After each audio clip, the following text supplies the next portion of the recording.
ఉంటుందా? కొంచెం మాడింది అయినా కూడా టేస్ట్ గా ఉంటుంది, అందుకనే తీసుకొని వచ్చా.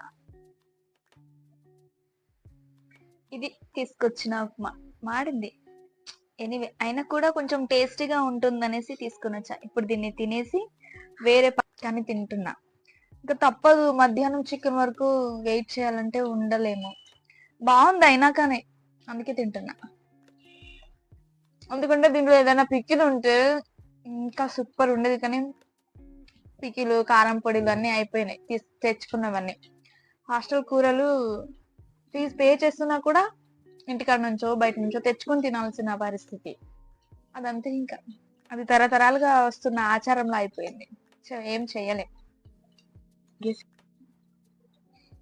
ఫ్రెష్ గా మాడిన ఉప్మా తినేసాను. తినేసిన తర్వాత చాయ్ వేడి చేసి తాగాలి, కానీ కెటిల్లో ఏదో పెట్టారు ఎవరు, అదేంటో చూస్తా. సండే రోజు మధ్యాహ్నం వరకు ఉండాలి కదా, ఏదో తిప్పలు చేసుకుంటున్నారు రూమ్మేట్స్.